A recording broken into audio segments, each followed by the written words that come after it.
Let me know if this has ever happened to you. So you're watching the news or you're hearing some recount of some person who experienced some event, and then you hear it and it sounds absolutely ridiculous. You're like, why would that ever happen? There's no way in hell that would ever happen to me, or that I would ever do that. Like maybe someone explained some crazy cult where they somehow have to I don't know, they worship the cult leader as a god, and you can only wear pink on Sundays or something like that. Something really weird, right? And like everyone does it, and you're like, how does that happen? How are there so many people in that cult? And how do you even get there from being normal? I'm a normal person. This would never happen to me. I wanted to make this video just to show that it's possible that we're actually not immune to doing this behavior, right? We might think that we're normal. We're not like those people. Those people are batshit crazy. don't put me in the same boat as those people.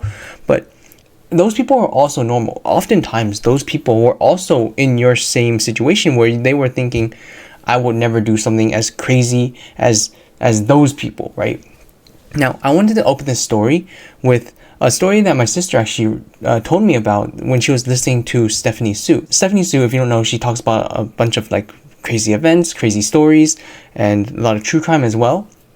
And I'll link you to the story in the comments below. But this story is going to talk about a Taiwanese family who's very, very superstitious. So you have normal superstition, right? Like, don't step on a crack. And then you have like the Asian superstition, which is pretty bad already.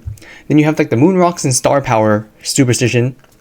And then you have this family, and this family is redonkulous. So this family, they're really, really superstitious. And one day, one of the people in the family, I forgot who specifically, but one of them claims that they were suddenly possessed by a divine being. Now, that's already crazy enough. What? You were possessed by some good god? What happened? But eventually, the other members of that same family also declare that, oh, I was also possessed by some other divine being, right? And they were all eventually possessed by some divine being, quote unquote. So it was almost as if they were kind of one-upping each other, right? Maybe they were possessed, right? But it's like from me, from like a normal person, right? As I say, normal person, they were like, why are you what? I don't even have words for that. But eventually, they had this idea. Somehow they got this idea that, oh, we were all possessed by divine beings, but one of us was possessed by like a demon, like an evil being, an evil a ghoul or ghost or whatever. And they were trying to sniff out who was possessed by the evil person. Then they would like come up with all these weird tasks or ways of sniffing out the demon. For example, they'd be like, oh, well, demons don't like dirty locations, so I'm not going to shower to prove that I'm not the one possessed by the demon.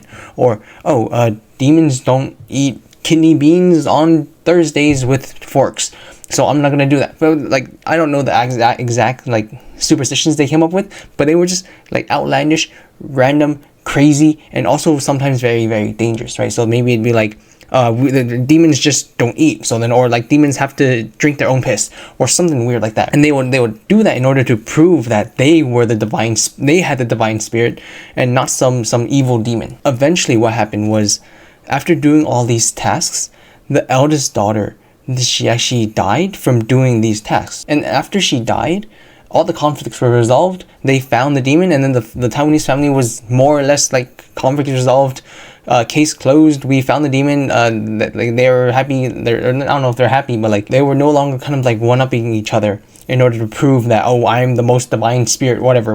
Recounting that story just blows my mind. Like, just to prove how crazy some people are.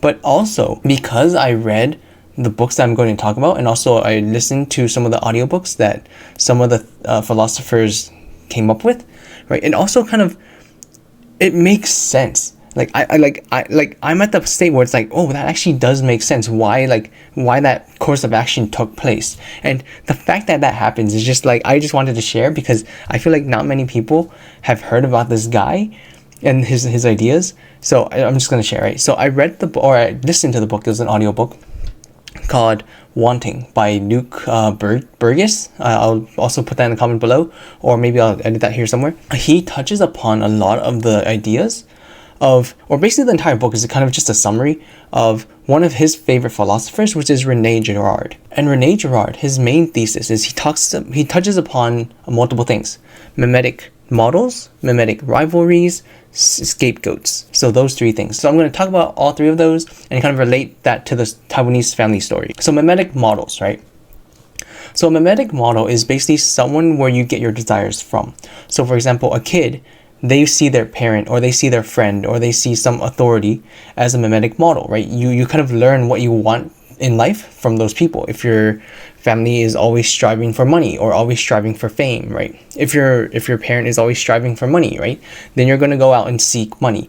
If you see on like celebrities, right? You see they're always trying to get more and more famous, then you're going to try to get more and more famous. We all have those things. And in the same vein, when you go back to that Taiwanese family, right? You see they're kind of one-upping each other with trying to be more divine,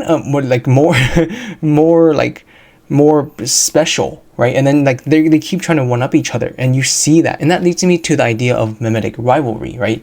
Where it's not only enough that you get to attain what that person has, now you want to be better than that person, so you're trying to one up each other. So I mean, this happens all the time, right? When you see, oh, I have the latest iPhone 7, right? And then your friend gets an iPhone 8 and you're like, oh, I need to be like that person, I need to do that too. Or like this person has, I have like let's say you have like, you're rich enough to afford like a 2-bedroom household, but then your coworker has a 3-bedroom household, or they just bought a rental property, and you're like, okay, I need to do that too, right? And so you follow that person and you use them as a model, and then you reach that person and you see someone else and they're doing better than that person, so then you have to go to that person, and then you see that person as a model and you want to achieve that status. And this kind of keeps going on and on and on, and it's what's referred to as a hedonic treadmill, where you're never satisfied with what you have because you see someone out there that has it better than you. And this is exemplified in that Taiwanese family, where they see one person, like, first of all, no one's possessed by anything, right? Then one person gets possessed by a god, and then some other person, and then everyone else gets possessed by a god. And then they're trying to like one up each other, right? With like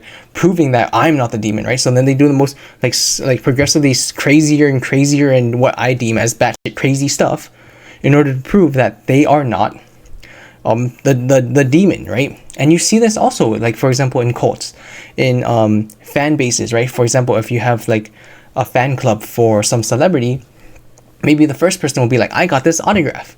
Oh yeah, well, I got a tattoo. Oh yeah, well, I secretly took a lock of his hair, right? Or I kidnapped him and put him in my basement, right? Like these people are doing these crazy things, and you're like, how did you even get to being that batshit crazy?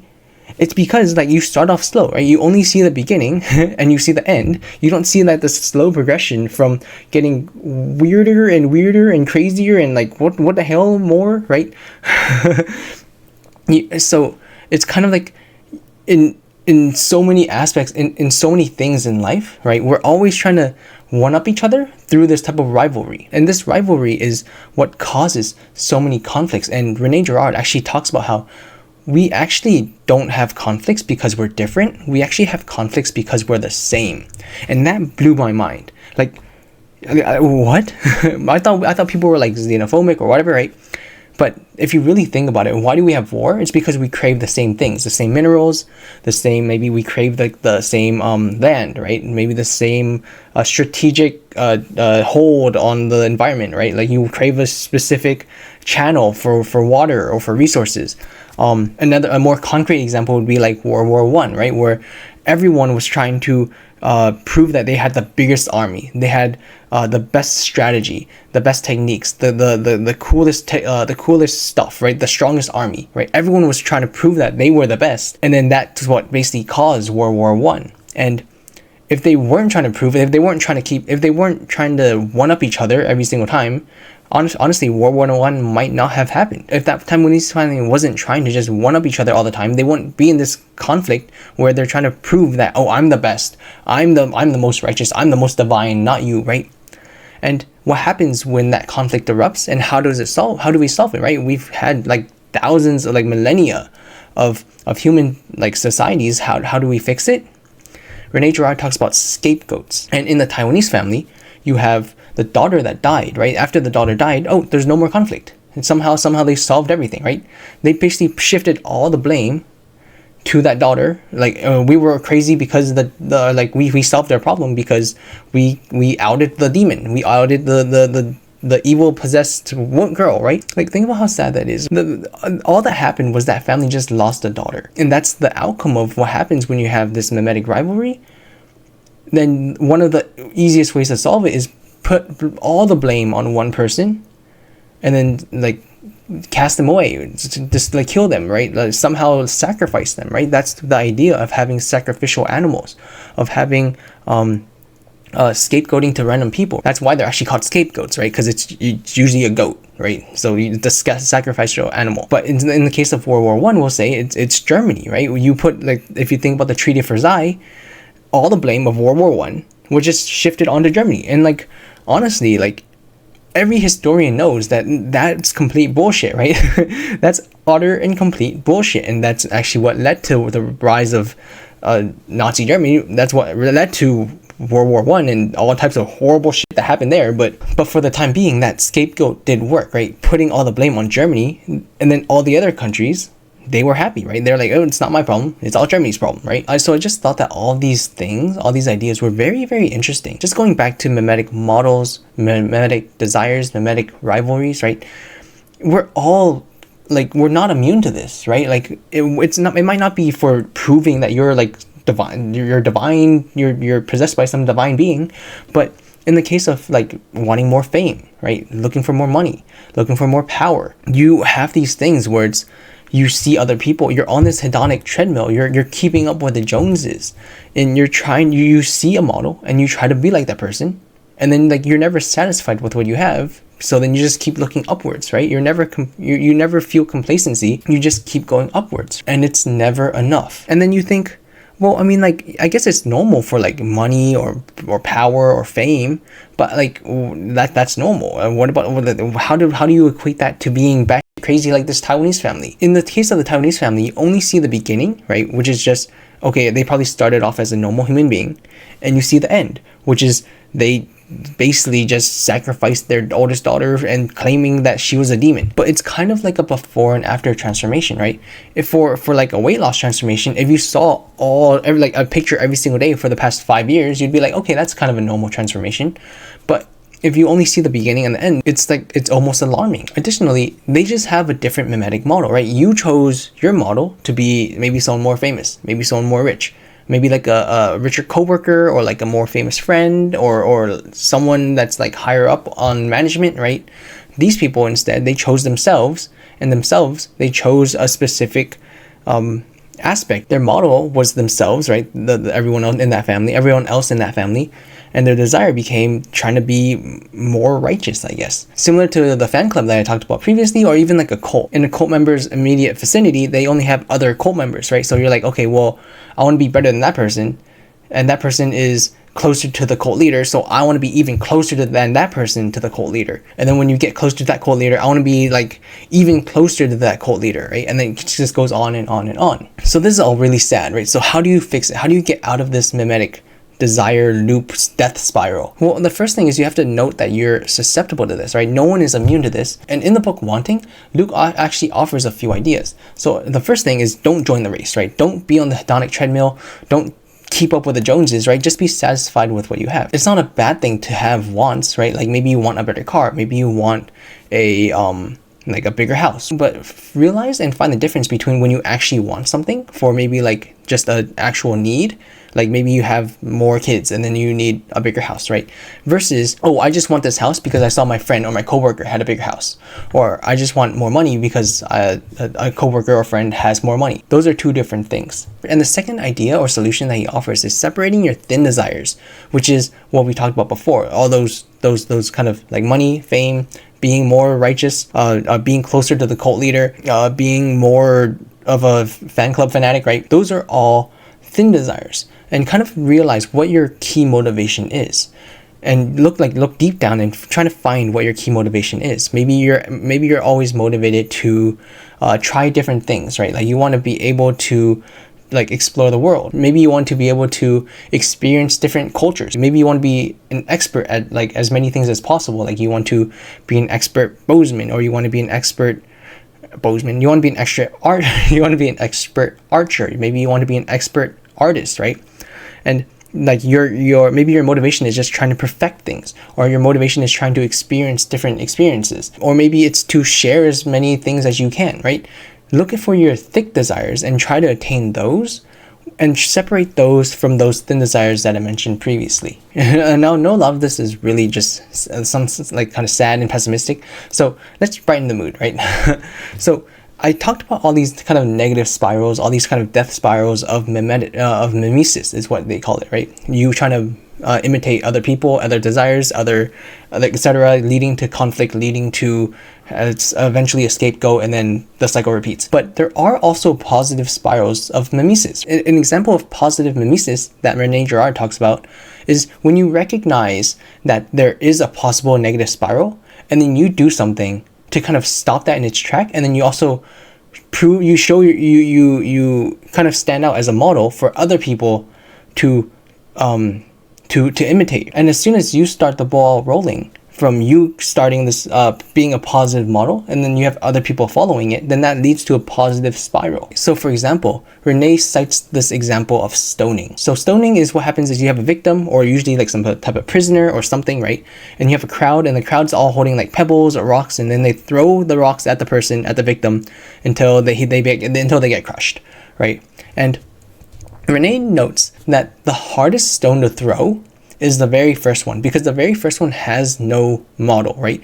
That person has no one to, like if he was the first one to throw it, right, then all the blame gets put on him. The very first person that throws it is the person that holds the most control, but is also the hardest action to do, right? Because as soon as they throw that stone, then other people will kind of be like, okay, there's a model that I can imitate, so I'm gonna just copy him and I'm gonna throw the stone as well. So in stoning, the first person that throws that stone is that model that everyone kind of copies, and then it leads to the stoning actually taking place. However, Girard has this crazy example that I was just like, whoa, what the heck? He says that history's most famous stoning did not take place. He cites the Bible, which I'm honestly, I'm not religious, right? But like I'm agnostic, but I was just like, dude, that's crazy, right?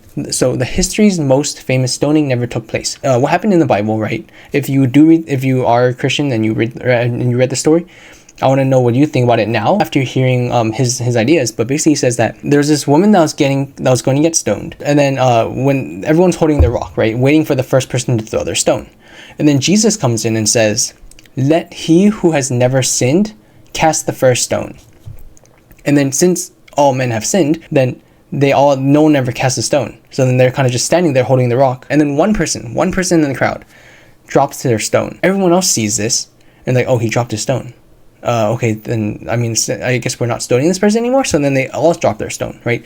So that very first person, they were the positive model, the positive mimetic model for everyone else in the back. In dropping that stone, they signaled an action that they should take because they saw this model to imitate, and then they saved that person's life. Like after listening to the audiobook and hearing his explanation, like I was just like, dude, that is so crazy. And actually I don't know what it is, but it just felt so powerful. I was like, damn, that's the power of like models, right? Like that very first person has so much power, and they can either start, like they can end someone's life, or they can save someone's life. And it's kind of also the same effect as the bystander effect, right? Where no one does anything because they don't have any model to imitate, right? Where the bystander effect is if you see someone in trouble on a public street, and you see like 30 people around, like 30 people all watching, and no one pulls out their phone to call the police, no one tries to go in to stop the confrontation or whatever, right? But if you only have 2 people, right, on the street, one person is getting hurt, or like one person is hurt, like they broke their leg or something, right? The chances of that other person, that bystander, doing something is much higher than in that crowd when there's 30 people watching, one person get hurt. So in a way, the mimetic model actually also kind of explains the bystander effect. But yeah, so Rene Girard actually has like a bunch of ideas, and if I go through them all, then first of all, I'd probably get canceled, but secondly, this video would be way longer than even it is right now. Like I think the audiobook was like 28 hours. So I mean, hey, if you want to listen to it, I'll put the books below, right? Wanting is definitely a book I recommend you checking out. And then if you want to learn more about what Rene Girard thinks, then there's another book that I just read. That was a 28-hour book one. Wanting itself was only like 7 or 8 hours, but the book that was specifically by Rene Girard, where he talks about like all his ideas, that one's like 28 hours long. So I honestly like the Wanting by Luke Burgess. That's a decent enough summary that doesn't go through all the controversial stuff. I don't know, I just wanted to share this. I just thought it was really interesting and a completely different perspective from what I had before. And like it just brings to light a completely different way of thinking about like why we do things and why we think certain things. So yeah, I just wanted to share. Have a good day. Bye.